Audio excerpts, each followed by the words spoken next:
gene of owner and operator just put up to another customer's house, and this house will look very familiar. This is the house that I did a video on how to use a surface cleaner, and we're gonna end up doing part 2 because it's only right. So let's take a trip around the house. Little stuffy. No, it's not COVID, negative testing. Just sinuses and allergies. It's getting cold here in Tallahassee, so I'm running into that. So let's take a quick trip around, see what we got.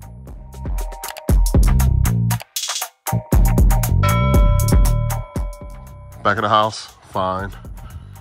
Down here, a little bit of concrete. Need some help. Pretty much good. Nothing really here. He just really wants the house rinsed. Same thing up there, nothing. So we're gonna give this house a good, nice rinse. But his biggest thing is all this, that nasty stuff. Biggest thing is make sure we cover that up. Clean all this, get it all nice and pretty. Nice and pretty. But this is where we're gonna do a part 2 on how to use a surface cleaner.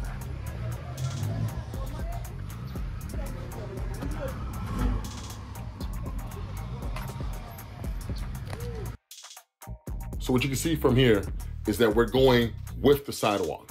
In our previous video, we were going against the sidewalk, we were going side to side. But now, from trial and error, we realized that it doesn't matter what direction you go, as long as you post treat, all those lines, if you do have lines, will disappear. But then you will also see that we're going with the sidewalk, meaning that the water is flowing downhill. We're not fighting it. We are definitely not fighting it. It's going downhill, we're going downhill.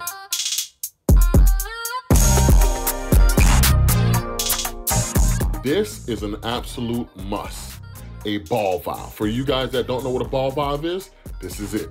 This allows you to turn your high pressure into pretty much a water hose, where you're able to rinse without having to turn your machine off every single time.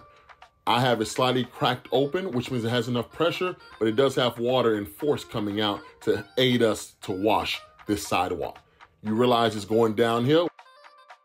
We're not fighting it, it's going downhill with us.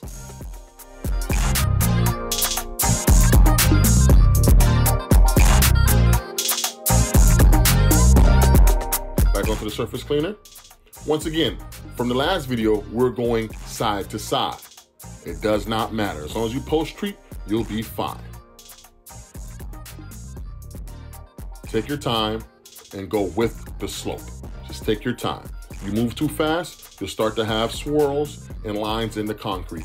Just take your time. That's the name of the game.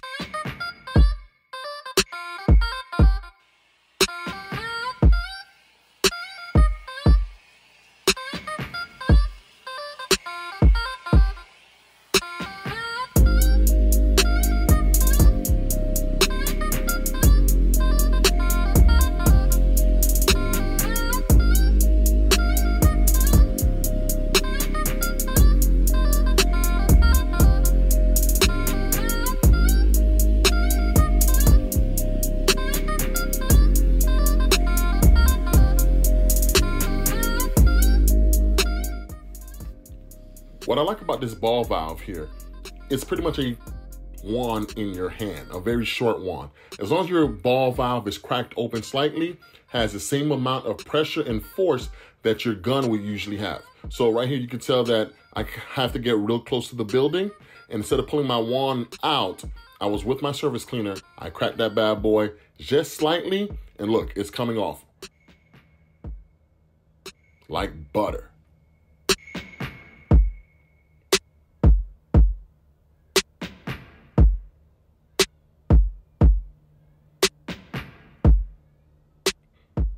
And of course, when it comes to rinsing again, just go with the slope.